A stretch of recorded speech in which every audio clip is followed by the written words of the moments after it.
Imagine giving your entire life to an empire that never valued you. Since you were a child, you only knew contempt for being a commoner. You were sold as a slave and treated like a simple pawn. In the end, they sent you and your comrades into an unwinnable battle where you watched them die one by one. With your last breath, you wished for only one thing, another chance to change your destiny. And then, the impossible happened. You returned 17 years into the past. This time, you'll make everyone pay, the ones who ruined your life. You will gather the most talented warriors and become the most powerful spearmen on the continent. This story begins with the protagonist explaining that even after decades, some memories remain as vivid as if they happened yesterday. Like the moment he first stepped onto a battlefield at age 25, when he had to kill for the first time, when he took down over 2,000 enemies, and finally, the moment he collapsed. The scene changes, and we see a young boy holding a piece of paper while some men stand before him. One of them explains that from now on, his deceased parents' insurance payout will be managed by his uncle, so he just needs to sign the document once he finishes reading it. At that moment, his uncle sits down and tells him there's no need to keep reading, and to just sign so they can finish the paperwork. With a smile, he adds that the boy shouldn't worry and should leave everything to him, promising to return the money once the boy reaches adulthood. That boy was our protagonist, who remembered that this was the exact day his life took a complete turn. He tore up the contract and declared that he wanted the insurance money invested only in an imperial bank account in his own name. His uncle, completely confused, could only ask what the hell he was doing. Without getting upset, the boy pointed out that in case anyone tried to withdraw the money without his ID, his signature, or his fingerprint, special terms and conditions had to be added to make withdrawing the funds absolutely impossible. Hearing that, his furious uncle grabbed him by his clothes and screamed, "What do you think you're doing, you little brat? All you had to do was sign." With a smile, the protagonist commented that he was worried his uncle might have changed, but everything was exactly the same. Then, without warning, he punched him right in the face, thanking him for still being the same piece of trash he remembered. Finally, he turned his gaze toward the contractor, who was completely terrified. The contractor pulled out another sheet and explained they could add those special conditions immediately. Watching him, the protagonist thought that back then, at only 13, he couldn't do anything. But now it was different because he had returned. A flashback shows a night where the visibly wounded protagonist curses the situation, saying he had warned them from the start that it was a reckless operation. How were 100 soldiers supposed to wipe out a force of over 200,000 men? His name was Demian, a centurion of the Baroque Kingdom's subjugation force. In that moment, the protagonist felt an overwhelming exhaustion. He thought that, of course, with him there, the operation was a success, but if he had been just a little bit stronger, he surely could have saved them all. Then, striking the ground, he cursed that fate, and as he began to collapse, he realized he would also die soon. He wondered if his time had come, and all sorts of thoughts raced through his head. He wondered what would have happened if he had joined the army much earlier instead of waiting until he was 25. Would things have been different? Through his tears, he couldn't help but think that if he had only been given one more chance, he really could have mastered the battlefield alongside them. But his end had finally come, or at least, that's what he thought. However, as he lay there touching his face, he realized he was definitely back in the past. He also noticed the mana hole in his lower abdomen, the most important point for warriors who train with mana. Unlike in his past life, his mana hole was now perfectly intact, meaning that in this life, he could still master mana. In his previous life, after his insurance money was stolen and he was kicked out, he survived by working odd jobs in the alleys. As an orphan abandoned by his guardian, he took the fall for a gang leader and was sent to prison, where he ended up being forcibly recruited and dragged onto the battlefield. Back then, he thought his life was over, but who would have imagined that someone like him would end up becoming a centurion? He figured he had died after all, but he still felt that his time in the army had been fun. Suddenly, our protagonist felt the presence of an intruder. He grabbed a dagger and waited for them to open the door. As soon as they did, he lunged forward immediately and stabbed one of them in the leg. However, he felt the blade only go halfway in. The other hooded man who had managed to dodge the attack shouted that he would kill him. Even so, the protagonist easily dodged all of his attacks. Without giving up, the hooded man gripped his dagger with both hands and lunged forward. But the protagonist dodged him again and counterattacked, driving his dagger into the man's leg. Then, with a serious look, he asked one of them if Pucker had sent them. When he didn't get an answer, the protagonist stabbed him again, demanding to know if Pucker was the one who sent him. Suddenly, a voice commented that he was quite terrifying for a child. The protagonist looked at the newcomer and called him by his name, Mugman. Mugman was completely confused, as he didn't remember introducing himself. The protagonist thought that if Mugman was here, then everything made sense. As he pulled his dagger out of the man, he remembered what had happened 17 years ago. Back then, even though he had fled to the alleys, it always seemed strange how quickly they had dragged him to that place. But now, it all clicked. That had been part of his uncle's plan. After delivering the final blow to the last hooded man, the protagonist pointed his dagger at Mugman, realizing that his uncle had sold him out even earlier than he had imagined. Mugman just smirked and immediately lunged forward, but the protagonist dodged his attack with ease. Mugman couldn't help but be surprised by that. Meanwhile, the protagonist smiled and wondered if his opponent had always been this weak. But he soon realized that wasn't it. He had actually developed a special ability after taking thousands of hits and escaping death hundreds of times. At some point, he began to perceive his enemies' movements. He could anticipate the exact moment they tried to attack by reading their eyes, the direction of their steps, the twist of their waist, and the shifting of their shoulders. He could see exactly where they were aiming. Full of rage at failing to land a single hit, Mokman called him a little rat. The protagonist just thought he was too predictable, and with a quick movement drove his dagger through Mokman's hand, making him drop his sword. Mokman tried to recover it immediately, but the protagonist kicked it away before he could reach it. Mokman cursed him, though he soon felt his legs begin to give out from exhaustion. He thought it was impossible, since his opponent was nothing more than a 13-year-old kid. As the protagonist cleaned his dagger, he spoke up. He guessed Mokman was curious about how he'd dodged every attack. He explained it wasn't anything special, he could simply see exactly where the attacks were going to land. Mokman nervously replied that it made no sense. The protagonist pointed his dagger at him and said he could believe whatever he wanted, but it was the truth. Mokman then asked if he thought he was the only one who knew about that, mentioning that if others found out, he'd be in serious trouble. The protagonist assured him that he was going to die right here, so there was no way for him to spread any rumors. He added that he considered him a smart guy, so he should know what to do now. Asking him, "Did Pucker send you?" Mokman simply remained silent. The protagonist warned him that if he didn't want to spend the rest of his life crippled, he'd better answer him immediately. Terrified, Mokman could only wonder how it was possible for a child to have eyes with such murderous intent. With no other choice, he answered that Pucker had indeed sent him. He tried to say something else, but the protagonist said that was all he needed to know. Mokman looked confused, but before he realized it, the protagonist had already slashed his throat. Then, turning around, he commented that even though he was leaving, he first had to clean up this mess. He reflected that one of the few things he'd learned by the time he reached 30 was to avoid making enemies whenever possible. But if he did end up facing one, he had to crush them completely. The scene changes as a mercenary looks at his watch and says that by now, everything should be over. Beside him, Pucker, still in pain, says he hopes the brat actually showed up. The mercenary tells him they'll drag him here as soon as they're done, so he shouldn't worry. Though more importantly, he remarks that Pucker must have been very angry to hire them for just one kid. Pucker, touching his injured face, says he ended up like this because of that bastard. The mercenary mentioned that it would all be over soon, so he just had to wait a little longer. He also warned him not to even think about cutting their pay, just because it took a bit longer to bring him in. Suddenly, there was a knock at the door. The mercenary said they'd brought him. Pucker, full of rage, thought that as soon as he handled the kid's insurance contract, he would definitely get rid of him.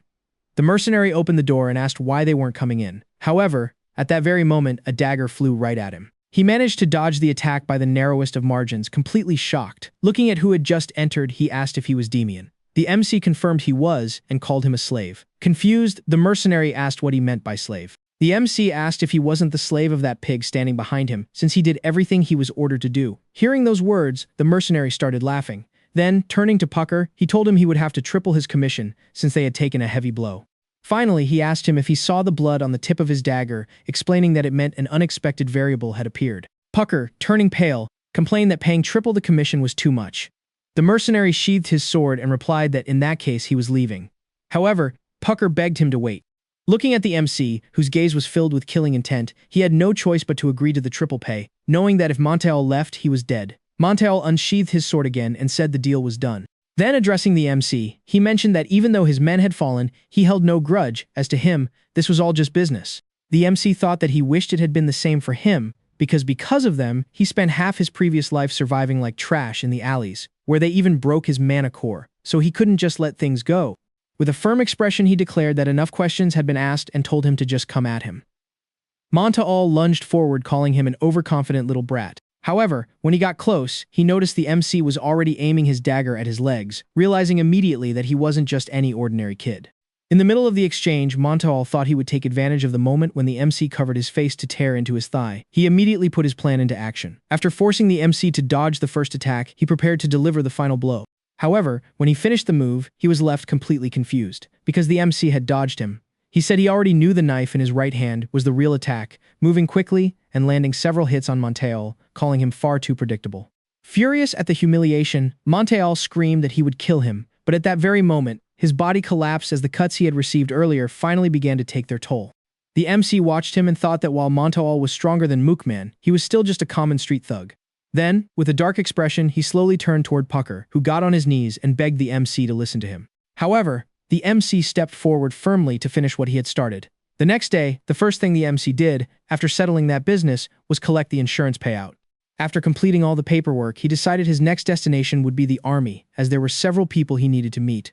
Later, while traveling in a carriage, the protagonist thought to himself that his future comrades were already here right now. He was convinced that the army was where he truly belonged, because in 5 years, the situation would change completely, and most young men would have no choice but to be drafted. An era of war was approaching that no one could escape. Besides, this time he had managed to keep his mana hole from being damaged in the back alleys. So instead of waiting until he was 25, it was much better to enlist early as a volunteer. First, he would go to the capital and train for a week using the Delph mana cultivation method. After that, he would apply to the 3rd training center. This time, instead of being swept away by the era, he would master it completely. A week later, at the capital's training grounds, some men watched him in amazement, asking who that boy was. They wondered where a child could have learned to handle a spear like that. Meanwhile, the boy looked at the wound on his hand and thought he should wrap it with bandages. He also noticed that his body was still too weak compared to the one he had before. Suddenly, a man approached and asked if he was an aspiring student, and the protagonist said yes. The man commented that his spear skills were quite impressive and wanted to know where he had learned them.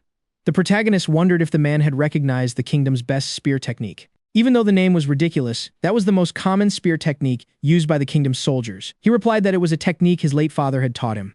The man apologized, saying he shouldn't have asked. However, the protagonist assured him it was fine, saying his father had been very proud of the army when he was young, and that influence led him to enlist. The man excitedly told him that he had passed the test.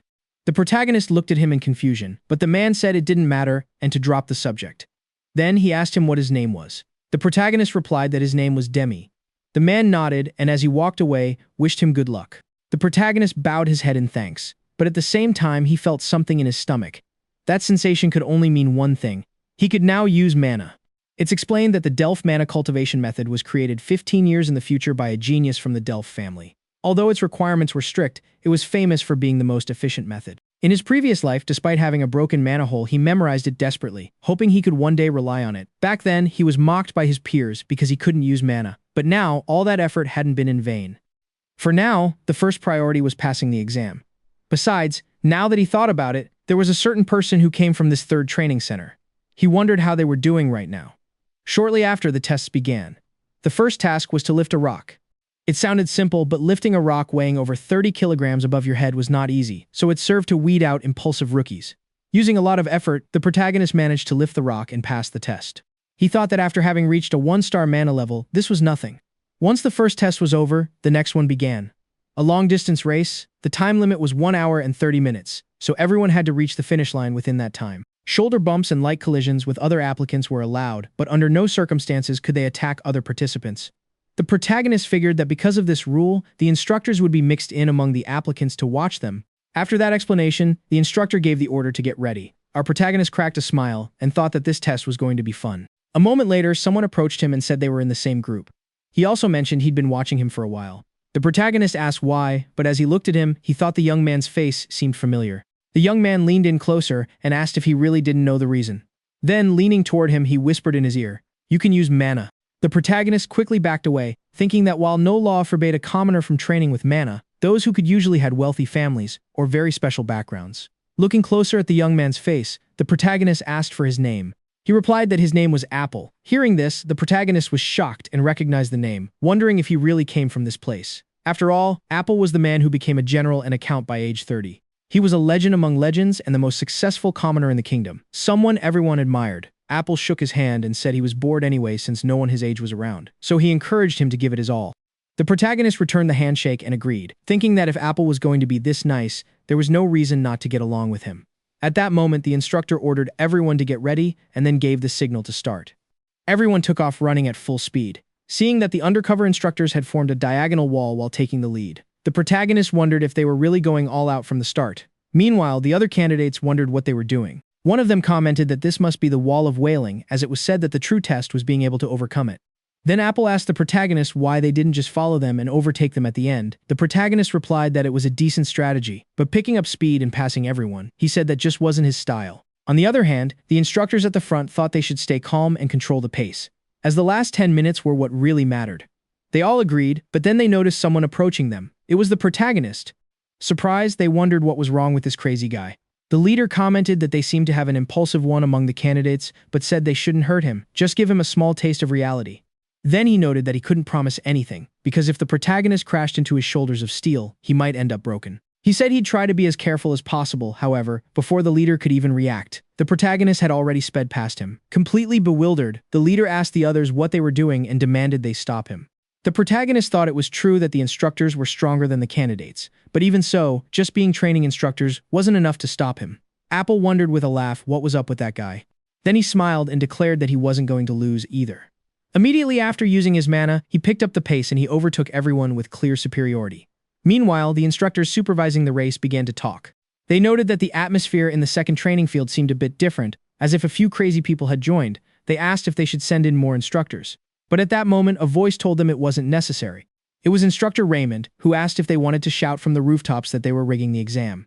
He also pointed out that this was a test of their own skills, and the same applied to the other side. Following that, Raymond watched the protagonist and thought his eyes hadn't deceived him. It was amazing that someone could be such a variable. His actions had incited the others to act. After all, on the battlefield, those who always led the way were the ones who knew how to ignite a spark like that. For his part, the protagonist, completely exhausted, thought that of the 30 total laps, this was the 29th, with only the last one remaining. At that moment, Apple caught up to the protagonist. Seeing him, he commented that he was in good shape. Apple asked him if he had planned all of that from the start. Our protagonist didn't understand what he meant, so Apple explained that if the two of them hadn't been able to use mana, they would have ended up just like the others. The protagonist replied that if he had a card to play, there was no reason not to use it. Apple commented that he was an interesting guy. The protagonist said he felt the same way about him, and immediately after, they both crossed the finish line. The scene shifts to someone asking if it's true that an interesting boy has joined the third training center. The informant confirms it, saying they received word from Instructor Raymond that the boy is only 13 years old. The man stands up and remarks that if this boy was chosen by Instructor Raymond, then he's a bit curious to meet him. He then asks, "What did you say his name was?" Elsewhere, in front of the list of exam candidates, some were celebrating their passing, while others could only mourn being left out. As for the protagonist, while watching the scene, he wondered if it was really something to be so happy about. He remembered that in times of war, forced recruitment was normal, and everyone desperately tried to avoid it. However, since things were still peaceful for now, he let it go. In the middle of the crowd, a hand went up, calling out to him. It was Apple, who congratulated him on passing and commented that they would now be comrades. The protagonist curiously asked if he had passed as well. Apple said he had, pointing out that he had seen the protagonist's name on the list just a few spots above his own. Surprised, the protagonist said he hadn't even noticed. Apple expressed that he was looking forward to working with him, even if they didn't end up in the same unit. The protagonist replied that he was looking forward to it too. Apple then mentioned there was still a week until enlistment and asked him what he planned to do until then. The protagonist replied that he'd be quite busy as he had some things to take care of during the week. Curious, Apple wanted to know what they were. The protagonist replied it was nothing important, just buying some things he needed before enlisting. Apple mentioned that, speaking of which, he heard the combat boots they issued were very stiff, so he should definitely buy some pads for the soles and heels. The protagonist knew this from experience, but thought it was a good idea to buy them anyway. He thanked Apple, saying he would keep that in mind. Apple replied that it was no problem. Then the protagonist asked Apple what he would be doing over the next week. Apple let him know that he also had some things to do. The protagonist had his doubts about that answer, but didn't give it much thought, and said that they would see each other again in a week. Once alone, an elderly man named Alan approached Apple and asked about the person he had just been talking to. Apple recalled the conversation he had with the protagonist during the race when he asked him why he was trying to enlist if he could use mana at such a high level. He was convinced the protagonist wasn't a normal person, and the protagonist had asked if he was implying that he wasn't normal either. Apple laughed and said he didn't mean it that way. Then the protagonist told him that the military was the only place where he belonged. Back in the present, Apple figured the protagonist surely had his own reasons that he couldn't easily share. He told Alan that he felt like he would be seeing that person for a long time. Dismissing the matter, he told Alan it was time to go. He replied by calling him Young Master and added that everything was ready over there. The MC reminded him that he had told him not to call him Young Master in places like this. Once in the capital, the MC thought it was incredible. The capital, he remembered, was a place completely different. There were still 5 years before it would become the place he knew, but until then he had to hurry and prepare. The first thing he had to do was find the Work Merchants Guild. Once the era of war arrived, practical artifacts, weapons for the battlefield, and food would become the most important resources. He explains that in the past, the richest guild on the entire continent was the Work Merchants Guild. Back in the camp, a soldier informed the MC that the relief supplies from the Work Merchants Guild were arriving. Another soldier mentioned hearing they were currently the richest guild on the continent. Beside him, another soldier cursed their luck, saying while they risked their lives on the battlefield, those from work. But before he could finish, the MC interrupted, pointing out that without the wheat and weapons they sold, everyone would be dead. The soldier apologized, admitting he was just jealous. The MC commented that even so, constantly donating that much money to charity was no easy feat. He then ordered everyone to go collect the humanitarian supplies. The soldiers nodded and set off. At that moment, one of them approached the MC and said he believed that man was the leader of the Work Merchants Guild. Curious, the MC asked if he meant the guild leader. The soldier said yes and pointed to the man in the white robe standing at the front. Back in the present, leaning against a wall, the MC thought about how he'd heard the Work Merchants Guild already did charity work even before the war. So if he narrowed his search among the 40 guilds in the capital, they might be among the top 7. Since they did charity work, it would be best to start by checking the largest guilds. By the afternoon, the MC arrived at the door of the last guild, entered, and asked if anyone was there. Shortly after, someone came out and asked how they could help. The MC bowed and explained he heard the Hamel Merchants Guild did charity work, so he had come to discuss an investment to contribute to the cause. The man laughed and invited him to sit, saying he had a wonderful mindset for someone so young. As he sat, the MC recalled that the other guilds had been a disaster, but he still had to see if this one was different. The man also sat down and introduced himself as Wirt, the head merchant of the Hamel Merchants Guild. Hearing that name, the MC's eyes widened in surprise, wondering if he had finally found him. He then introduced himself as Demian. Wirt replied that he was pleased to meet him. The MC said it might be a strange question, but he wanted to know if he happened to have a son. Wirt laughed and said he didn't have a son, though he did have a rather immature daughter. The MC was surprised by the answer and wondered if he had failed in that regard as well.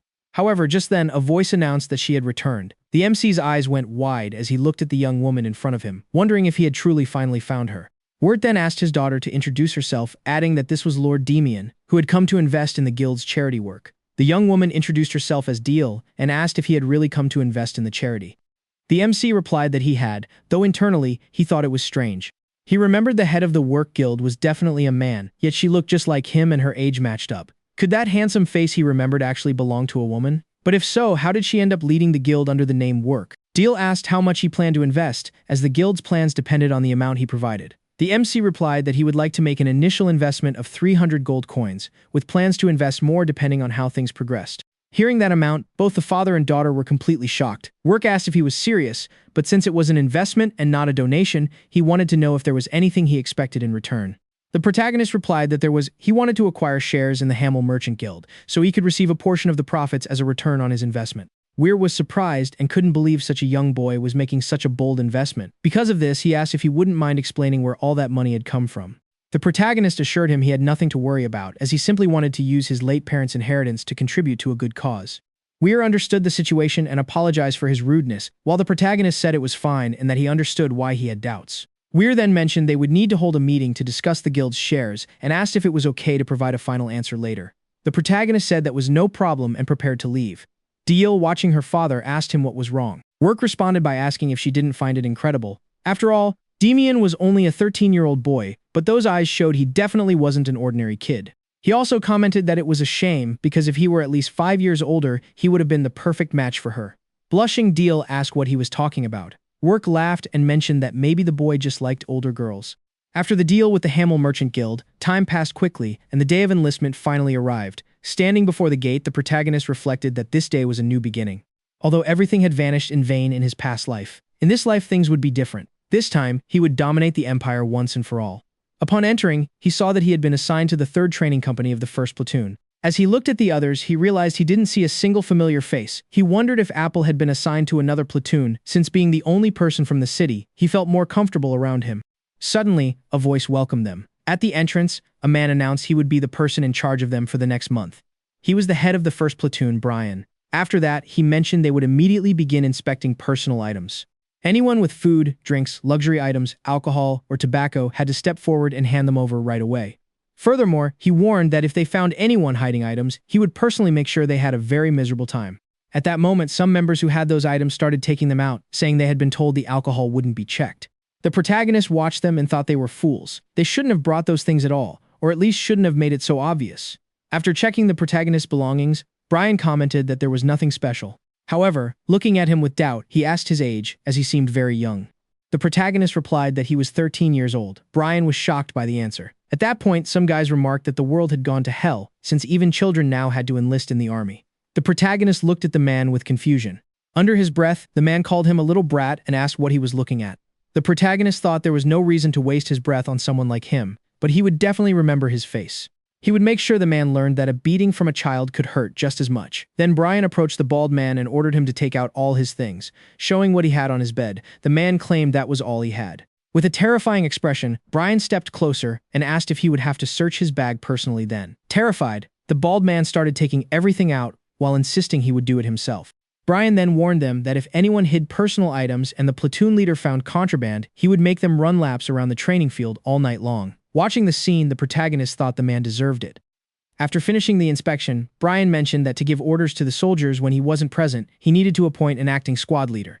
Pulling out a piece of paper, he mentioned they had a soldier who had passed with excellent grades in this platoon. His name was Demian. Brian turned his head and asked, "Who is Demian?" At that moment, he looked at the man from earlier and thought an acting platoon leader needed both character and skill. Approaching him, he asked if he was Demian. However, a voice behind him replied that it was him. Surprised, Brian wondered if that man wasn't the one. So, who was it? When he turned around, he found our protagonist. In shock, he asked him if he had just said he was 13. The protagonist confirmed it. The man from before was annoyed and questioned if a kid like him was really going to be a squad leader, noting that the army wasn't a playground. Brian ordered him to be quiet, but the man stood up and claimed that a squad leader should represent leadership and capability. He argued that if a spoiled kid like that became the leader, the unit's discipline would fall apart. The protagonist thought he didn't even want to be a leader, but since the guy was being so annoying, he decided to play along. He claimed he would do a better job than a meathead whose brain was full of muscles, which made the man question his words. But just then, Brian asked if his name was Kyle. He said it was, so Brian told him that he would name him squad leader for now, but warned that if he insulted his comrades again by calling them spoiled or anything else, it wouldn't end with just a warning. Finally, he asked if he understood. A nervous Kyle replied that he did. Brian then commented that he still had a point. An acting squad leader needed proper leadership that lived up to their authority. Kyle then asked how he felt about him and the boy having a sparring match. The winner would become the acting squad leader. After all, wouldn't that demonstrate both skill and leadership? Brian looked at the protagonist and asked if he agreed. The protagonist replied that there was no problem, stating that all he had to do was crush that pile of muscles. Brian then asked the others if they agreed, and everyone felt the same. At that, Brian ordered that there was no time to waste, and that everyone should follow him to the training field, as they would begin training immediately. Once at the training field, Brian announced that the only rule was to stop immediately if the opponent surrendered. Then he asked if they were both ready. Kyle and the protagonist said they were. So Brian declared the match had begun. While doing a quick warm-up, Kyle said he almost felt bad since it would be like picking on a child. The protagonist told him to stop talking and just come at him, calling him a furious bonehead. Enraged by those words, Kyle lunged forward, declaring that the reason he was going to beat him was specifically because of his big mouth. Watching him, the protagonist thought he was faster than he had imagined. Even compared to the soldiers he knew in his past life, he was pretty good. Even so, it wasn't enough as he was no real match for him. A surprised Kyle wondered if he had actually dodged his attack. He also felt like the protagonist knew exactly where every punch was going to land. Still, he braced himself again, claiming that even though he had apparently learned some tricks, he wouldn't dodge this next attack. However, the protagonist easily dodged again, thinking Kyle was too slow. Every single movement was completely predictable to someone who had survived countless battles. Growing more furious, Kyle shouted that if he was going to keep dodging his fists, then he would slam him into the ground. He immediately launched into another attack, but the protagonist dodged him once more and got right behind him. Without wasting the opportunity, he landed a punch directly to his torso imbued with mana. He thought that after taking a direct hit charged with mana, he wouldn't be able to stay on his feet. However, a split second later, Kyle quickly retreated in pain. The protagonist looked at him with surprise, as he turned out to be tougher than expected. Kyle lunged forward again, but the protagonist dodged him one more time, thinking it was time to end this. Then he landed another mana charge blow, and this time Kyle fell to the ground completely defeated. Our protagonist dusted off his hands and noted that it seemed the blockhead had already lost consciousness. He then asked if anyone else wanted to give it a try. The others, completely nervous, simply shook their heads. With that, Brian announced that the match was over. Apprentice Demian was the winner, and was officially appointed as the squad's acting leader from that moment on. Later on, after leaving the infirmary, Kale realized he couldn't remember anything that had happened after taking that hit to his right side. Had he really lost consciousness from a single blow? Besides, until now, he had always believed no one could match him, but he had just suffered a completely humiliating defeat. With his head down, he entered the squad's room. Seeing him walk toward the protagonist again, the others began to whisper that they should stop him, otherwise he would end up back in the infirmary. However, once he was in front of the protagonist, he knelt down and accepted his defeat, declaring that from now on, he would serve him as his commander. The protagonist looked at him with confusion, wondering what was wrong with this guy, and if he had accidentally hit him too hard in the head. Kale continued, saying that he was the youngest person he had ever fought, but also the strongest. He said it was only natural to show respect to a powerful warrior and asked to be allowed to serve him. Surprised, the protagonist thought Kale was just a bully, but didn't expect that respect meant so much to him. He shook his hand and told him there was no need for titles like commander, and to just call him Demian. He added that he hoped they would work well together. Kale returned the handshake and assured him that he looked forward to working together too. A week quickly passed since enlistment. After finishing a grueling training session, Brian announced that all soldiers were to return to the barracks except for recruit Damien, who was to follow him. Curious, the protagonist wondered what was going on and where they were suddenly going. Shortly after, arriving in front of a door, he recognized it as the administrative office. He wondered if there was going to be some kind of announcement. As he entered, he noticed that other soldiers were also there. Without overthinking it, he figured he would soon find out what it was all about. But then, a soldier saw him and asked what this brat was doing here. He followed up in a mocking tone, apologizing and saying he hadn't meant to say that out loud. The protagonist looked at him and couldn't help but think the guy was as thin as a mantis. He imagined it would be funny to see him next to Kale, since they were complete opposites. Noticing the protagonist's gaze, the man asked what he was looking at. The protagonist replied that he was just curious to see how far his eyes went. Infuriated, the man called him a spoiled brat. At that moment, Raymond called for silence and asked where they thought they were. Still annoyed, the man leaned toward the protagonist and whispered that he would deal with him later. Raymond then explained that all acting squad leaders had been summoned because a competition between the different squads would be held in a week. This would be an important midterm evaluation, so as acting leaders, they had to lead their respective units and prepare them properly. Finally, he asked if they understood. Everyone responded in unison, "Yes, sir." Raymond dismissed the meeting and told them they could return to their quarters. As they were leaving, the man from before intercepted the protagonist and told him he was nothing but a child who didn't understand how things worked here. He warned that if he kept up that attitude, he would turn him into mush. However, before he could leave, another squad leader intervened, saying that he was actually the one who didn't understand how things worked. He reminded him that everyone there was an acting squad leader and that he was being disrespectful to the protagonist just because he was young. He added that instead of wasting time causing trouble, he should be training his own squad. The irritated man replied that if he didn't want a beating, he should stay out of it and get lost. The other squad leader smiled and said he wasn't so sure about that, asking if he was really convinced he wouldn't be the one ending up with the beating instead. Then, brushing it off, he turned to the protagonist and said it was better to leave that fool and go. The protagonist nodded and agreed it was a good idea. However, before leaving, he turned to the annoying guy and asked which squad he was from. With a smirk, the man replied that he belonged to squad number 4. The protagonist said he would remember that and added that they would see each other again during the team competition. As they walked, the other squad leader asked if he was Damien. The protagonist asked how he knew his name. The man revealed he had heard a lot about him from Apple, a member of his squad. He also mentioned hearing that he had taken first place in the practical exam, then introduced himself as Gerard, the acting leader of the 3rd squad, adding that he was looking forward to seeing what he could do during the competition. The protagonist replied, "Anytime." After returning to the barracks, the protagonist called for everyone's attention. Kale approached and asked what was happening.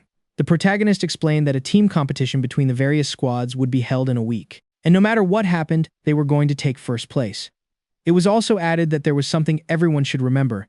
Out of the 3 rival platoons, they were going to completely crush the 4th platoon, especially their acting squad leader. So the second week of training began, and the atmosphere at the camp had completely changed. An instructor announced that the goal of the armed forces was competition and victory. Therefore, starting this week, they would learn fundamental formations for the competitions. Even though it was a team exercise, those who demonstrated outstanding skills would receive extra points. Everyone nodded while the protagonist thought that giving extra points was a smart move, since everyone wanted to get good grades at the training center to join their desired military branch. With a smile, he assumed this was perfect, so he better give it his all. The instructor announced that today they would learn the wedge formation, an offensive formation used to break through enemy lines. Hearing that, he remembered that the formation had enormous destructive power, like a giant arrow. However, if the tip of the formation collapsed, the rest fell with it. On the other hand, if those at the front were strong enough, they could unleash explosive power. Plus, fortunately in this platoon, they had the perfect person to lead it. The instructor continued explaining that it was time to put it into practice, so they had to divide into 2 groups and quickly form a wedge formation. The protagonist ordered Kyle to go to the other side while he would take charge of leading this group. Kyle replied that it was fine, assuring him that this time he wouldn't lose. Once gathered with his team, the protagonist asked them to come closer, as he wanted to give them some tips on the wedge formation that the instructor had just explained. The confused soldiers asked if he had practiced it before. He replied that he hadn't, but that his father had served in the army and was the one who taught him. Following that, he began the explanation. After listening to him, the soldiers commented that it sounded fun and said it was time to get to work. Then he announced that the strongest should line up right behind him, while the shortest would hold the shields on the flanks. He also told them to keep their shields high enough to cover their heads. Everyone followed his orders without hesitation. While watching the other group, the protagonist noticed they were focusing exclusively on defense. Even so, that didn't worry him, as he only had to catch them.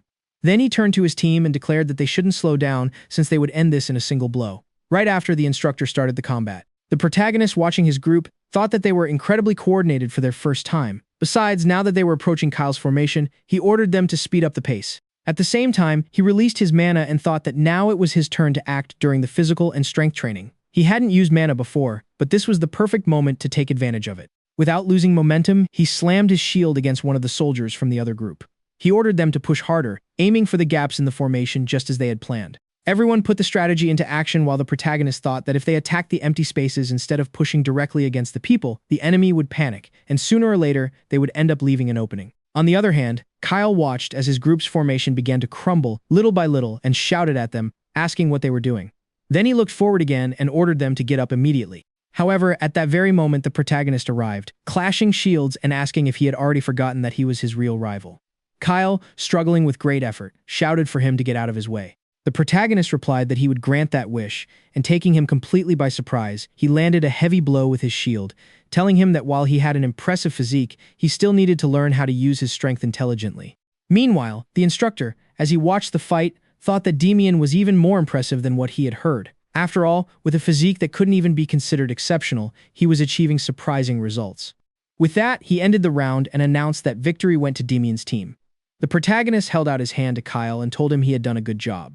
Kyle, with a smile, assured him that next time he would win for sure. Then, without overthinking it, he asked him what strategy he had used. The other soldiers also came over to ask the same thing and begged him for some advice. Later that afternoon, the protagonist watched the boys and noticed that they used to run straight back to the barracks as soon as training ended. Now, however, they stayed behind to review their mistakes and train on their own initiative. It was a great environment, and if they kept preparing like this, they wouldn't have any problems in the competition. At that moment, soldiers from another squad began to mock them, asking if they had gone crazy to follow a kid as their leader. The protagonist group heard those words and shot them an angry look. The soldiers continued to mock them, asking how pathetic the squad must be to take orders from a mere brat.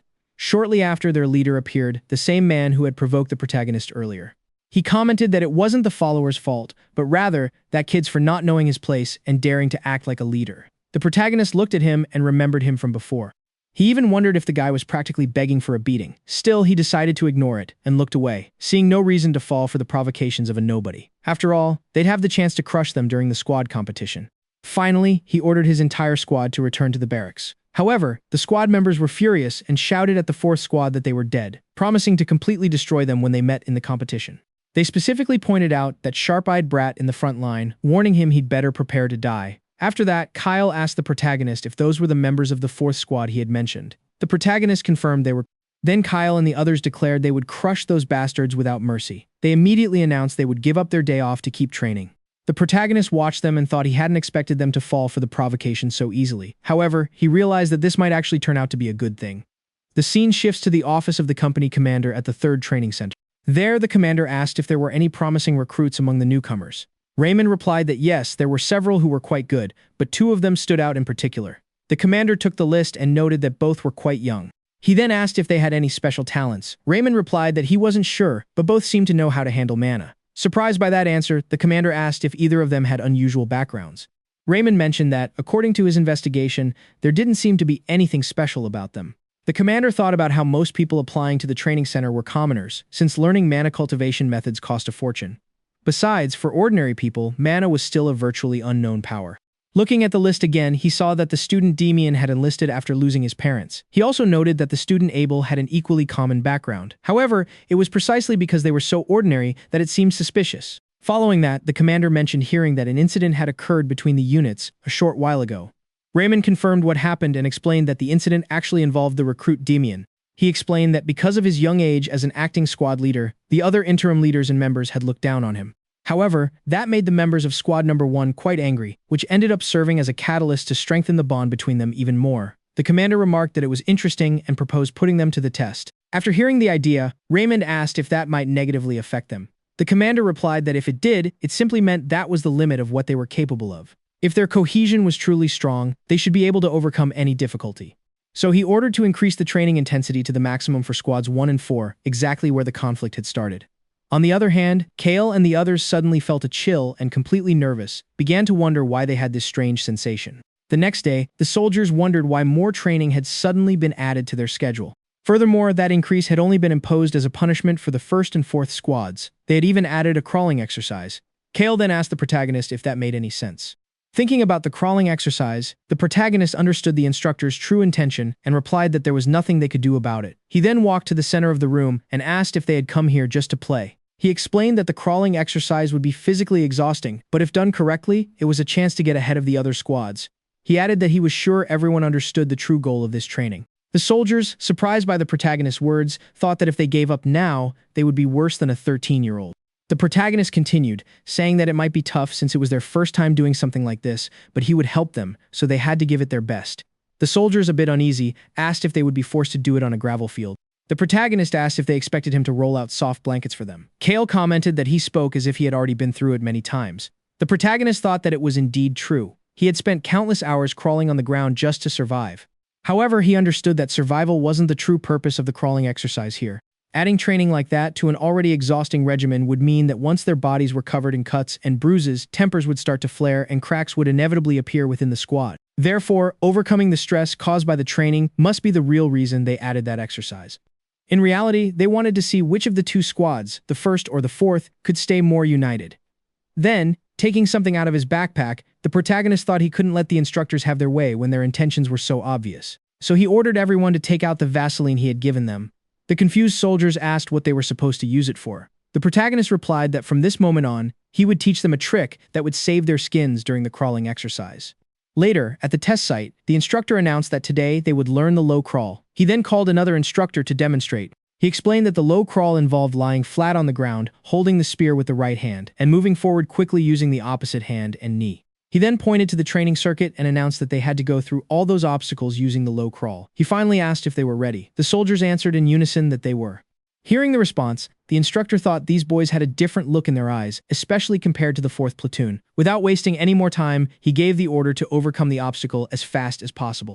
The soldiers began to crawl at full speed, while the instructor reflected that making them do a crawling exercise in the 2nd week, when it was usually taught in the 4th, was absolute madness. He wondered what on earth the company commander was thinking, as a crawling exercise on terrain like this was more painful than exhausting. He was convinced the recruits would struggle immensely. However, when he looked up to watch them, he was completely shocked. The soldiers were clearing the obstacles at an impressive speed. He wondered what was happening, since this was supposed to be their first time doing a crawling exercise. At that moment, the second group asked the instructor if they could start. Still surprised by what he had just witnessed, he told them to go ahead.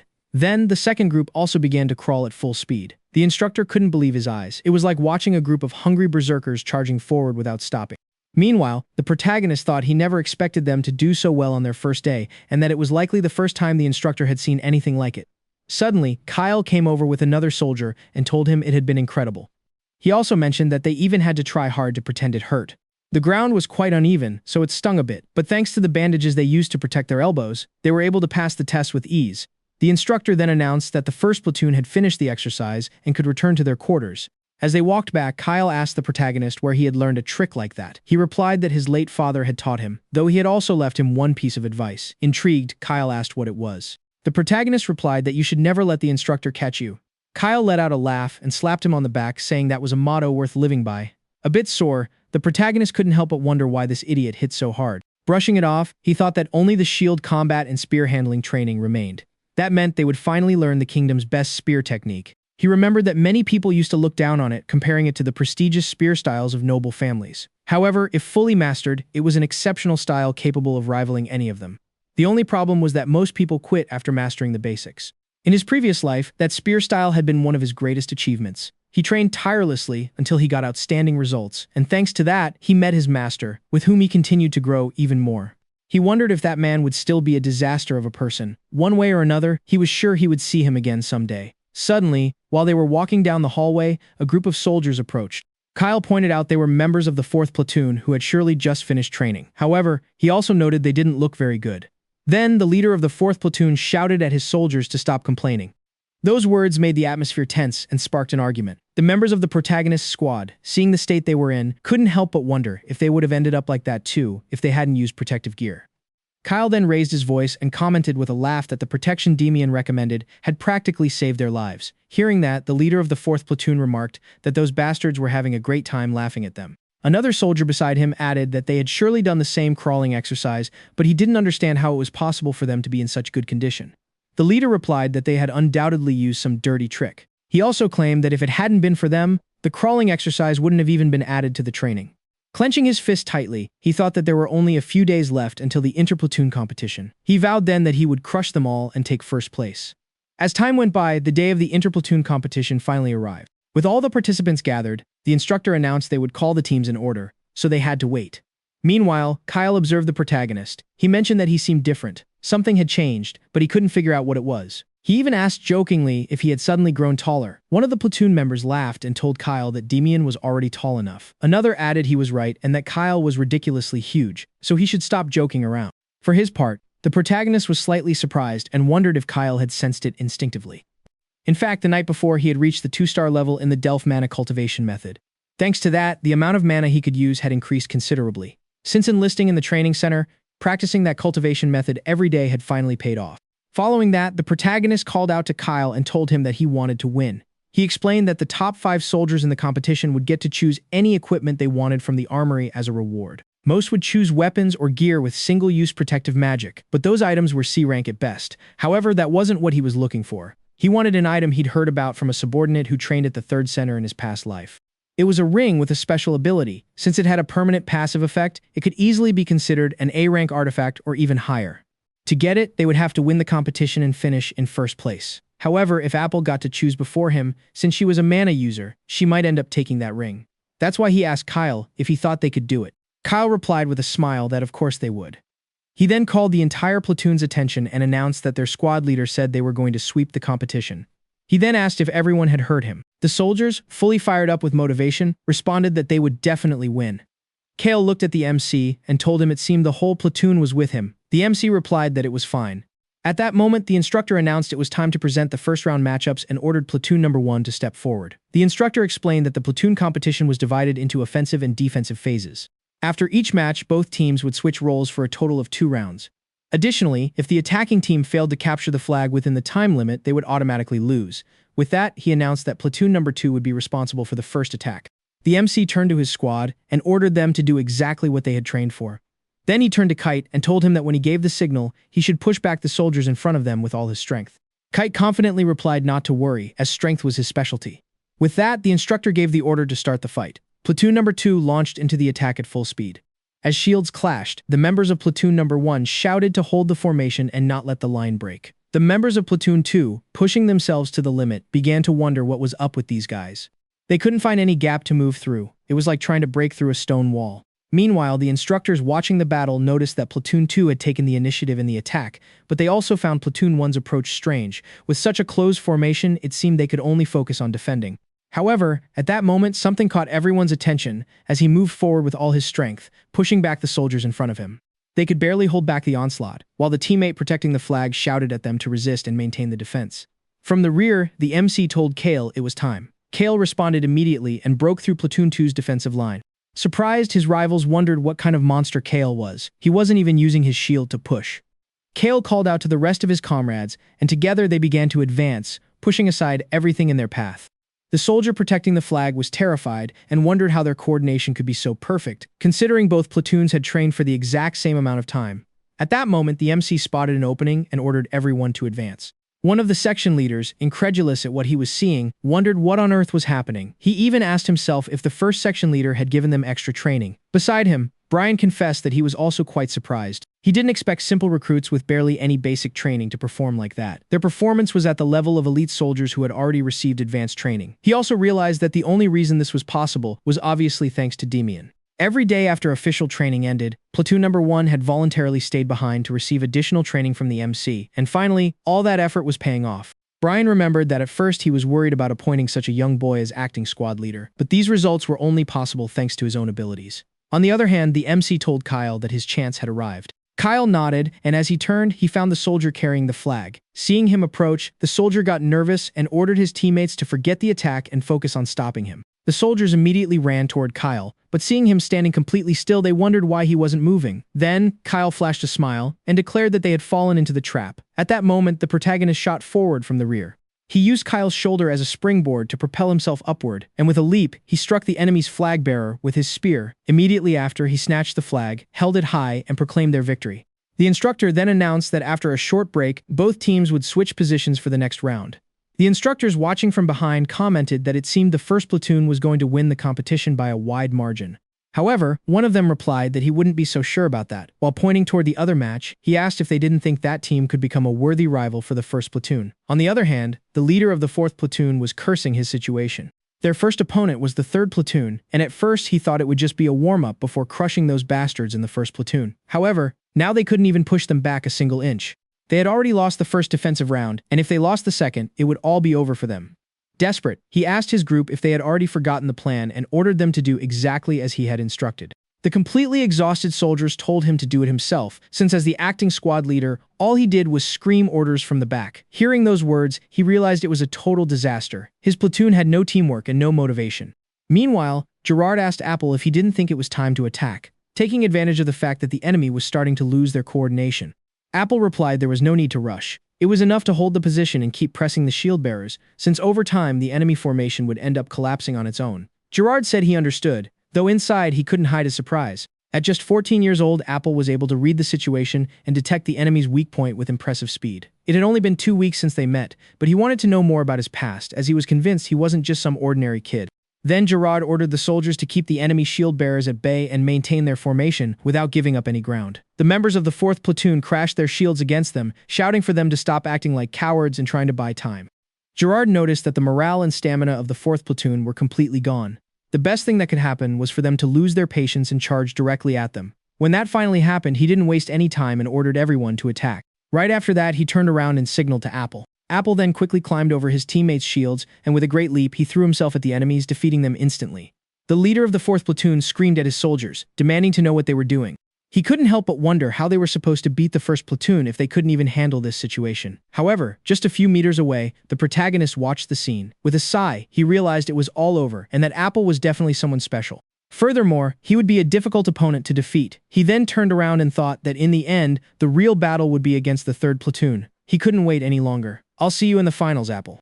After that, the instructor announced that all platoons were to gather on the training field. Kyle asked the protagonist if the next match would be against the 4th platoon. The protagonist replied that yes, this would be the 4th platoon's last chance, so they would surely want to defeat them to at least get a point. Kyle excitedly said that it would be fun and promised to punch that crazy guy who called him a kid. However, the protagonist told him that he would take care of that guy himself, so Kyle's only task was to clear a path. Then, addressing the others, he announced that their opponent was agitated and their teamwork was a mess. Even so, he had no intention of holding back. In fact, they would crush them even faster and in an even more decisive way. The soldiers, full of enthusiasm, exclaimed that they had been waiting for this moment as they had to make them pay for talking so much. With a firm look, the protagonist declared they would end this in an instant, so they had to stay focused. Everyone nodded in agreement. A few moments later, with both sides ready, the match began. Our protagonist observed the enemy formation and noticed it was even more disorganized than he'd imagined. At this rate, they would collapse from a single charge. However, that wasn't enough. He wanted to make the victory even more decisive and perfect by crushing them so they'd never dare cross his path again. He immediately ordered Kyle to move forward. The members of the 4th squad felt his enormous strength and wondered what kind of monster he was. Meanwhile, their leader shouted at them, asking what they thought they were doing, ordering them to hold their position and block the advance. Before he could say another word, the protagonist launched himself off Kyle's shoulder directly at the 4th squad leader, reminding him that he said he'd remember him. He managed to land a solid kick to the man's arm, sending him crashing to his knees. Still refusing to give up, the leader grabbed his spear and lunged at the protagonist again. However, dodging the attack, the protagonist thought the man was far too predictable. He then grabbed the man's weapon and asked him if this was the best he could do. Right after that, he wrenched the spear away, struck him, and sent him hitting the ground. With a serious expression, he told him that losing a weapon on the battlefield is the same as asking to be killed. Next, he imbued his fist with mana and told him to remember this day well, as it might be advice that saves his life one day. At that moment, an instructor approached to check on the 4th squad leader, while the protagonist thought that the whole thing had been far too easy. After confirming the leader had been defeated, the instructor announced that since squad number 4 could no longer continue the training exercise, the victory went to squad number 1. Kyle remarked with a laugh that the result was very satisfying. On the other hand, the members of the 4th squad saw the state of their leader and couldn't believe he'd been defeated by a 13-year-old boy. Meanwhile, one of the instructors commented in total amazement that the protagonist was practically a prodigy, while another added that he might even be better than the instructors themselves. The first one laughed and confessed he honestly couldn't have imagined someone like that existing. However, at that moment, a voice sounded behind them, asking what was so funny. It was Leonhard Belkane, a training instructor from the kingdom's 3rd division. Seeing him, the instructors immediately stood at attention and greeted him nervously. Leon called Bryant over and, pointing ahead, asked if that was the boy he had mentioned before. Bryant confirmed that it was. Leon watched the protagonist for a moment and remarked that he was an interesting fellow. Later, at the Squad Number 1 barracks, a soldier rushed in exclaiming that things were getting crazy. The protagonist asked what all the fuss was about. The soldier replied that apparently someone very high-ranking had just arrived at the training center, a famous instructor from the 3rd Division. They said he was a legend among instructors and that even the center's own staff were standing at attention before him. The protagonist asked what his name was. The soldier replied that his name was Leon Hark. Surprised, the protagonist asked if that was true. The soldier scratched his head and said it was. Without wasting a single second, the protagonist jumped out of bed and immediately ran out. He felt he had to see him with his own eyes to confirm if it really was him. As luck would have it, he ended up running into him right in the middle of the hallway. Upon seeing him, Leon asked Brian if that wasn't the student they had just been talking about. Seeing the protagonist arrive, Bryant replied that they were actually just about to go look for him. However, before he could say anything else, the protagonist greeted Leon, offering his respect to the kingdom. Leon asked if his name was Demian, and the protagonist confirmed it was. As he watched him, he thought that although the 3rd Division was linked to the 3rd Training Center, it was so far away that he didn't expect to meet him for a long time. However, after all this time, he finally had the person who influenced his previous life the most standing right in front of him, his master. Leon thought that since the strict Raymond had praised this boy so much, he had to see him with his own eyes. Also, upon sensing his aura, he noticed he was practicing a very high-quality mana cultivation method. He then commented that he had just seen him use an impressive spear technique and asked if he already had a specific unit in mind that he wanted to join once his training was finished. With a smile, the protagonist replied that he planned to join the Neo-Khalees unit. That answer surprised both Brian and Leon, the latter asking if he was actually serious. The mission of the 3rd Neo-Khalees unit was to eliminate monsters in the Brazilian forest, making it the most dangerous and brutal unit in the kingdom, with numerous casualties every year. Leon wanted to know why he chose that place, noting that most people preferred a quiet life as an administrative soldier. The protagonist replied that it was because he could become stronger there. Leon mentioned that if he wanted, he could write him a recommendation letter to be appointed as a knight. Brian nervously intervened to remind him that the Order of Knights only accepted nobles. The protagonist thanked him for the offer, but turned it down because he had already made up his mind. He thought about someone he needed to find. That was the real reason he wanted to reach the 3rd Division. He had to meet him. Leon said he understood the decision, turned around and ordered him to go back and rest. Brian was completely shocked and asked the protagonist if he had any idea what kind of opportunity he had just passed up. He then turned to Leon and said he didn't think Damien really understood the situation, asking for permission to try and convince him one more time. Leon asked him if he really thought the boy had made the wrong choice. He pointed out that the look in the boy's eyes moments ago was full of determination. Laughing, he wondered where on earth a kid like him had come from. The fact that he was only 13 made him even more intriguing. Finally, he told Brian to just leave him alone as their paths would cross again someday as long as he was in the 3rd Division. The next day, before the final battle between the 1st and 3rd platoons, the protagonist encouraged his soldiers, saying that at this moment, no platoon from any training center could defeat them. So, they were going to crush them just like they always did. With that, the instructor announced that the 3rd platoon would lead the first attack and ordered the combat to begin. The protagonist quickly ordered his soldiers to form ranks, and when Era saw the formation, she wondered if it was the same one used against the 4th platoon. Beside her, Apple noted that it certainly looked like a solid formation, and Era reminded Apple that his role would be crucial this time. Then she raised her voice and ordered her soldiers to advance. At the same time, the protagonist gave instructions to push them back, while Era recognized that this was the same strategy they had used the day before. With that in mind, she gave the order to put their plan into motion. The soldiers of the 3rd platoon immediately opened a path through their ranks, leaving Apple in the center. Surprised, the protagonist wondered why they had opened their formation like that and what they were trying to do. At that instant, Apple sent an enemy soldier flying with his spear, creating a gap in the defensive line. Gerard seized the opportunity and ordered them to advance through the opening immediately. However, Kale stepped in his way and declared that he wouldn't let them through. Relieved, the protagonist thought that thanks to Kale, they could buy some time. Still, he couldn't help but acknowledge that Apple was impressive. Taking down a shield bearer with a single blow was truly incredible. For his part, Apple looked at Kale and thought he was a total monster. It was obvious he was from the north, so he couldn't help but wonder why someone like him was at the 3rd training center.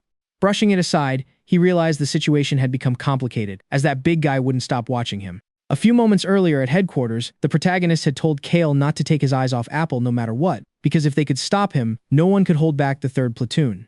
Kale had asked who that guy was, and the protagonist replied that he would recognize him as soon as he saw him, as he would know exactly who his true opponent was. Back in the fight, Jail asked Apple if he could break through. He replied that he had to succeed, no matter what. He then fixed his gaze forward, thinking he wouldn't be able to defeat Kale with brute force alone. With that, he began to focus mana into his spear and quickly lunged at him. Kale managed to block the attack. Seeing this, Apple smiled enthusiastically. thinking that if he kept blocking like that, he would simply keep hitting him until he finally gave in. Finally, Apple managed to break through Kale's shield and immediately prepared to deliver the final blow. However, at that exact moment, the MC appeared and blocked the attack with his shield.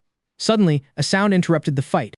It was the instructor announcing that the training session was over, as the third squad had failed to capture the flag within the time limit. A frustrated Apple thought that the big guy had resisted all his attacks very well. He had expected to finish it easily, but now he realized it wouldn't be that simple. The MC asked Kale if he was alright. Visibly exhausted, Kale replied that he was. The MC then ordered him to stay back and protect the flag. Kale questioned the decision, but the MC explained that they still had 2 weeks of training left, and if his condition got worse, he might not be able to continue training normally. That's why he needed to stay and defend the flag in the center. He was the only person he could trust for that task. He also warned him that if the flag was captured, it would be his responsibility. Kale realized the MC was protecting him while also saving his pride. So he took the flag and promised he wouldn't let anyone touch it, telling the others they could go to the front and crush the enemy. The instructor then ordered both squads to switch sides and prepare for the next round. The MC turned to his soldiers and told them he knew they were all exhausted, but that this was the final battle. Since it was now their turn to attack, he didn't plan on using all the available time. He declared that they would capture the enemy flag in 5 minutes and claim victory. The MC reflected that he had finally reached the finals of the squad competition. Throughout the tournament, he had shown what he was capable of as an acting squad leader, so now was the time to make a good impression on the instructors, especially if he could defeat the third squad where Apple was. Doing so would be a great honor for the training center. Then, observing Apple, he noticed that it seemed he would be the one defending the flag himself. Furthermore, since Apple had used up a lot of stamina, it would be hard for him to stay on the front lines throughout the fight, making a direct confrontation unavoidable. With both sides ready, the instructor emphasized that the first squad would be the attackers while the third would defend. He then gave the order to begin. The MC ordered his soldiers to attack at full speed from the start. He told them to stay focused and follow him without hesitation. He immediately gave the order to advance. Seeing them coming, the members of the third squad wondered in surprise how they could be so fast. Despite their speed, their formation remained completely intact. Gerard realized that Demian's first squad was no joke, so he ordered his men to raise their shields and be especially careful of the squad leader. However, the MC claimed that would be useless and lunged forward, breaking through the first row of the third squad.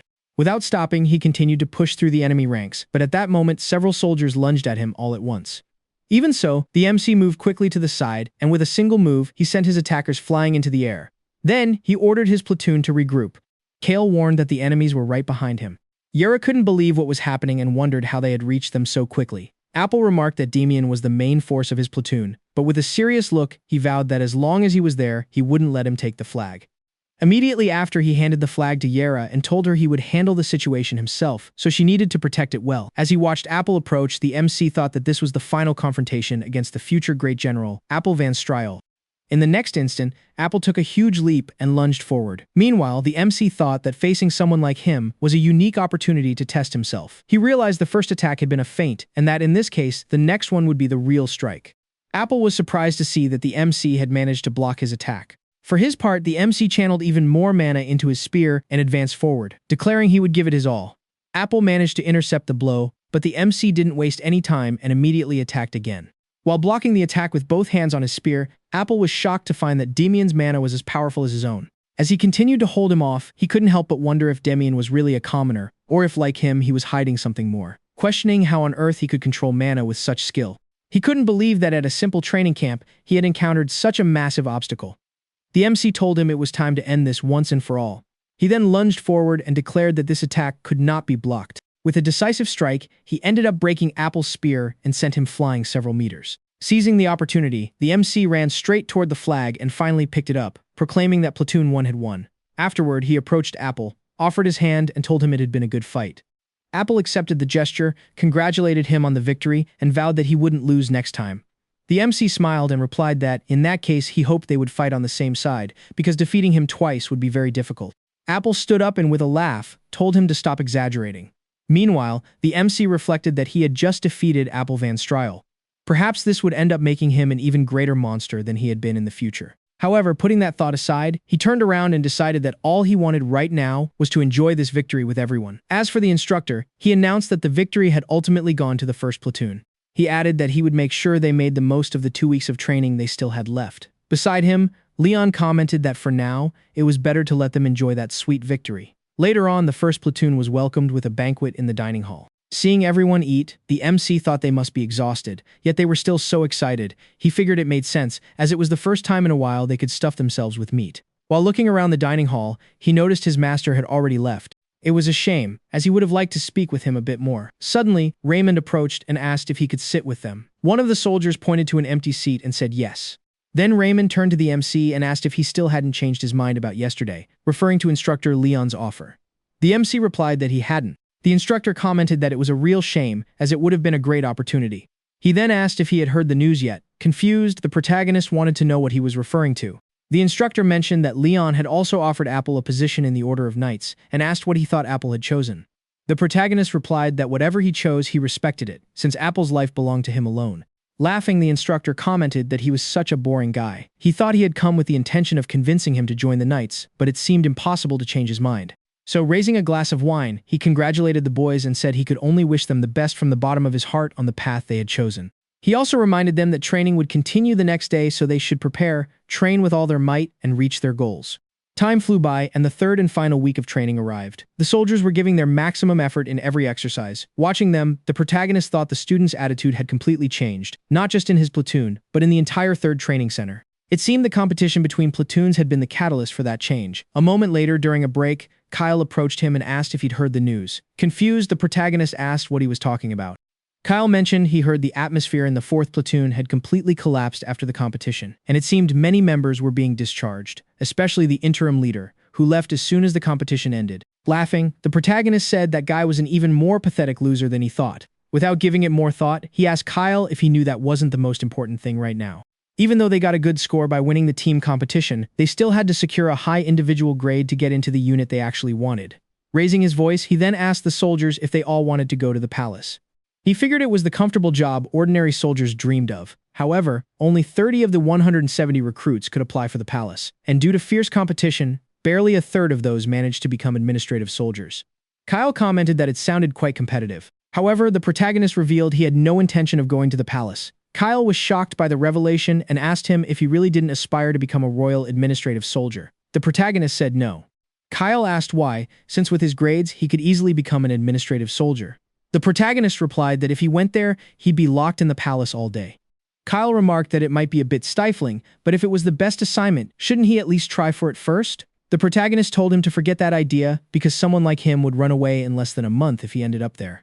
Besides, as someone who loved using his body to fight, he couldn't survive in a place like that. Kyle then asked him where he planned to go instead. He replied that he would join the Neo-Kaliz unit, words that surprised all the soldiers. In disbelief, Kyle asked if he meant the same Neo-Kaliz unit he was thinking of, then turning to the others, he remarked that he thought the protagonist had gone completely crazy. The protagonist gave him a kick and told him to shut up. Laughing, Kyle replied that he already knew he was crazy, completely and absolutely insane, but that was exactly why he liked him so much.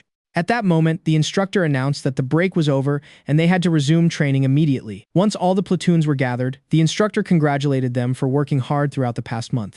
The protagonist reflected on how he couldn't believe the day of graduation had already arrived, as it felt like he had just enlisted yesterday. The instructor continued by saying he supported them on whatever path they chose, urging them to keep working hard and contribute to the kingdom after graduation. Placing their hands over their hearts, everyone saluted Company Commander Raymond. Raymond then declared that was all, officially concluding the graduation ceremony. Next, he announced the 5 recruits with the best results. First place went to Demian, the acting squad leader. He was followed by Apple from the 3rd platoon, Kyle from the 1st platoon, Yerel from the 3rd platoon, and Alex, the acting squad leader of the 2nd platoon. He then asked the 5 of them to follow him, as each would receive a weapon or item from the armory as a reward. Standing before the door, Raymond explained they could choose any object inside. He added that they would start with the top graduate, so Demian would be the first to enter. Once inside, the protagonist observed that everything was very well organized. As he held a few weapons, he wondered if there might be some hidden treasure in the warehouse. However, after looking around, he didn't think so. He figured it was best to just grab what he came for and leave. As he walked, he thought it was exactly as he'd been told. From the moment he entered, he hadn't been able to take his eyes off it. Finally, he stood in front of a shelf. He grabbed an item, thinking he had finally found what a subordinate from the 3rd training center had mentioned. It was a ring that contained temporary invisibility magic when infused with mana. The other recruits likely wouldn't even notice its existence, since none of them knew how to use mana except for one person. At that moment, the instructor announced it was Apple's turn. Seeing him, our protagonist felt curious about what Apple had chosen in his past life, and if it had been this exact ring. After all, he should have sensed it was a special object with his mana. He was curious to see what he would come out with. A moment later, Apple walked out holding an object in his hands. The protagonist thought he had returned much faster than expected. Kyle, noticing his expression, asked if something was wrong. The protagonist turned his head and replied it was nothing, though privately he thought there was no mistake. The seal Apple held in his hands belonged to the crest of a long-fallen kingdom. He had always wondered how Apple learned to use mana, but now it all made sense. Apple was related to that ancient kingdom. After everyone had finished picking their items, Raymond looked at Apple's choice and asked if he knew exactly what it was. He replied that he simply chose it because he felt it gave off a divine power. Raymond commented that it made sense, as it was a seal imbued with the power to ward off misfortune.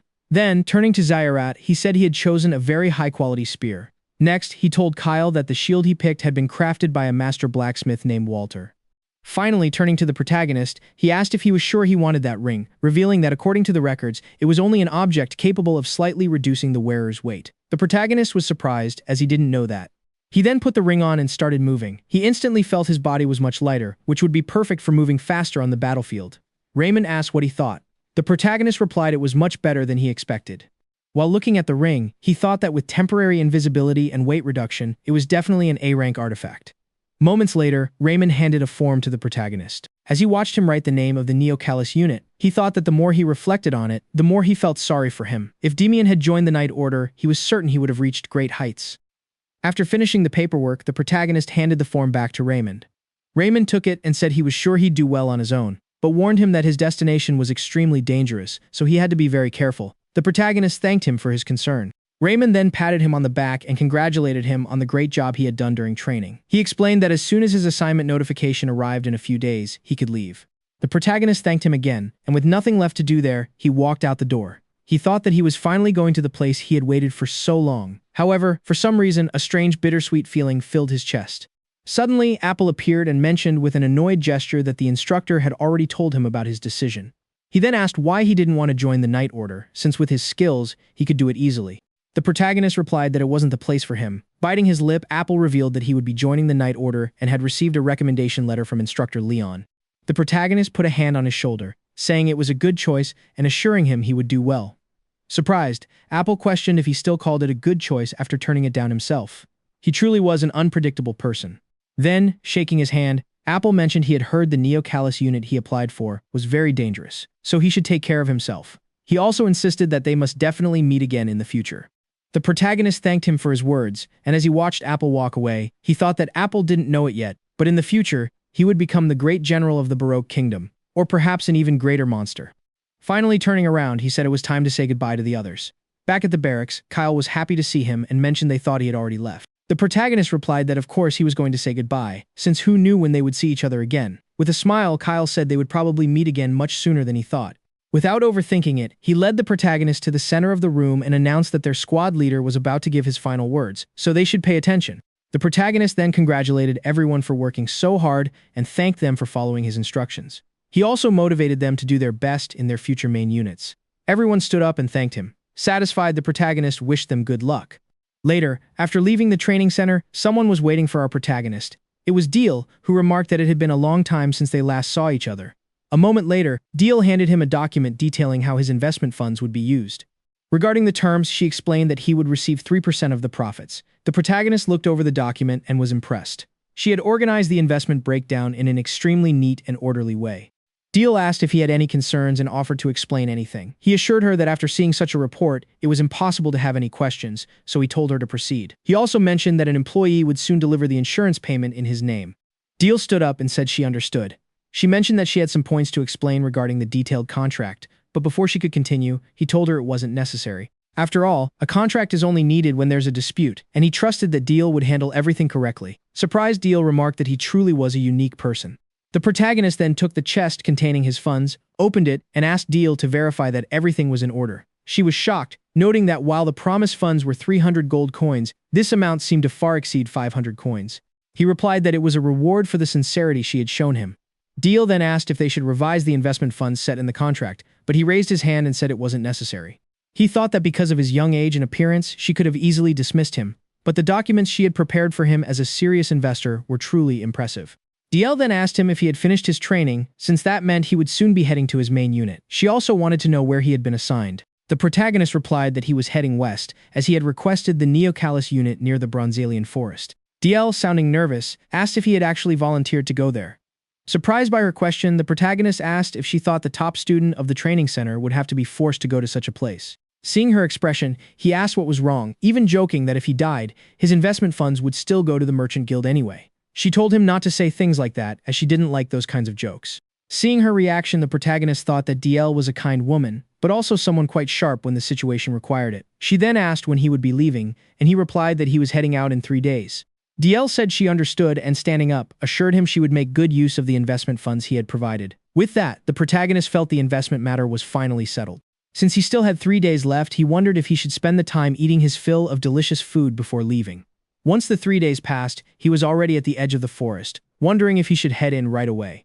Checking his backpack, he confirmed he had packed everything he needed, yet he couldn't shake a strange feeling deep inside. Suddenly, someone appeared behind him. It was Kyle, who reminded him with a smile that he had said they would see each other again much sooner than expected. Giving him a hug, he asked if he really thought their connection would end once they left the training center. Kyle then revealed that he had also applied to join the Neo-Callus unit, so from now on, they would both do their best together in that place. With that, Kyle asked the protagonist if they were ready to set off. However, at that moment, a voice called out for them to wait. It was DL, who arrived visibly exhausted and expressed her relief that she wasn't too late. The protagonist asked what brought her here and what exactly she had brought with her. She replied that she had heard the Neo-Callus unit was very far away, so she had prepared a carriage for them to use. She had also packed non-perishable food and other supplies they might need there. Surprised, the protagonist asked why she had gone to such lengths for him. DL pointed out it was just like when he had returned the sincerity she showed him. Then, with a bow, she assured him that her guild always pays its debts, so he should take good care of himself. Kyle commented that she was truly a very generous person. A bit nervously, DL mentioned it was just an investment, since as he had said they would also see benefits later on. The protagonist thought with a laugh that she wasn't very good at lying. Still, she was more interesting than he had imagined. Then, as he headed toward the carriage, he told her that they would see each other again in a while. After a long journey, a nauseous Kyle wondered why the road was so incredibly bumpy. The protagonist noted that they had arrived exhausted and that if they had come on foot, it would have been much worse. Looking out the window, he pointed out that from the looks of it, they must have reached Urkel. Confused, Kyle asked where all the inhabitants of the territory were. The protagonist replied that it was likely due to the monsters, or perhaps they were in the Bronzelian forest. He explained that most of the people in the Urkel territory made a living by gathering a medicinal herb called mancho in that forest. Mancho was a poisonous herb that caused high fever and diarrhea, but if refined correctly, it became a powerful painkiller. Furthermore, 70% of the kingdom's mancho came from the Bronzelian forest, so the locals couldn't leave no matter how dangerous the place was. After getting off the carriage, the protagonist told Kyle to hurry up so they could head toward the city. After walking for a while, Kyle, looking confused, asked him if that was really the building they were heading to. He questioned if people could actually live there, as from his perspective, it looked like it would collapse with just a light tap. For his part, the protagonist sensed something strange in the air. It was the scent of blood. He then warned Kyle that someone was approaching. Suddenly, out of the fog, a group of people with obvious wounds and many fallen advanced toward the castle entrance. Nervously, Kyle asked why they looked like that, as they seemed almost like ghosts. The protagonist sighed and told him that he better get used to it, as this was a place where people fought for their lives every single day. At that same moment, a memory flashed through his mind. In a memory, the MC stood before several cadets and asked them what they thought a soldier's most important duty was. One replied it was to obey orders. Another said it was to crush the enemy, and a third insisted that even if he died, he would take 20 enemies down with him. The MC smacked the last cadet on the head, telling him that was the worst possible answer. He told them to listen closely, declaring that the correct answer was not to die. They must never take their lives lightly, as they had to survive no matter what, and return home alive. Back in the present, he reflected that he could still clearly remember their faces from back then, even though in the end, they all died anyway. He then told Kyle they should head inside. Kyle nervously asked if they were going to do this right now, but the MC asked if he'd already forgotten why they came here. They came to get stronger, and standing around was just a waste of time. Kyle pointed out the faces of the soldiers they had seen earlier, noting that the atmosphere seemed tense and they should probably wait a bit longer. However, the MC ignored him and started walking toward the building. With no other choice, Kyle followed while telling him to wait up. The scene shifts to one of the soldiers from earlier, who was cursing the garrison bastards for lying. They told him there were only a few orcs, but there were actually over 30, including an orc mage. Another soldier noted that Charleston was going to lose his arm, and if it wasn't treated immediately, he would be forced out of service. It's explained that for members of the Neo-Callus unit, leaving the service wasn't really an option. They faced severe disciplinary measures with only two paths: rotting in prison for life or fighting in that hell. Worse yet, if they couldn't handle it, the Neo-Callus unit would chew them up and spit them out. The angry soldier asked how he was supposed to survive if he was discharged with an injury like that. Meanwhile, Jaren, the commander of the New Callus unit, ordered them to call a medic and request a priest from the temple to help with the treatment. A soldier asked if he knew how much those priests cost, while another pointed out that their salaries wouldn't cover even a fraction of the price. Jaren pulled out a bag and said it contained 20 gold coins, which they could use to pay for the treatment. The surprised soldier told him to wait, asking if that money was meant for his mother's surgery. Jaren replied that her condition had improved, so the operation wasn't immediately necessary anymore. Hearing this, the other soldiers began pulling out their own money, pooling it together to cover the medical expenses. However, when the youngest member tried to contribute the little he had, one of the soldiers stopped him. "Why are you chipping in? You're the youngest. Use that money to replace those worn-out boots instead." With a trembling hand, the young man replied that he wanted to help because Charleston was injured because of him. The soldier, with tears in his eyes, said he was a good kid. Jaren mentioned that gathering everyone would take time, so they needed to call the priest first. He obeyed the order and left immediately to find him. Then Jaren called the young man by his name, Dianel. "How old are you now?" He replied he was 18. Jaren placed a hand on his shoulder and noted it had already been a year since he enlisted as the unit's youngest member. Turning around, he said they just had to wait for the priest to arrive. But just then, a soldier appeared and informed the commander that the new recruits they had discussed earlier had arrived. At those words, all the soldiers present took on intimidating expressions. Jaren realized he had completely forgotten about them because of the battle. He then called for Dianel, placed a hand on his shoulder, and told him to go receive his new successors. In his office, Jaren asked if they were the new recruits who just arrived, and the MC and Kyle answered in unison, "Yes, sir." Jaren looked at Kyle and thought he seemed useful, as he had a good build and looked strong. However, when he looked at the MC, he asked if he was really 13 years old. He replied that Jaren thought he was 5 years younger than Dianel, the unit's youngest member, making him curious why a boy like him would volunteer for a place like this. With a sigh, he commented that he would never understand what goes through the heads of young people these days.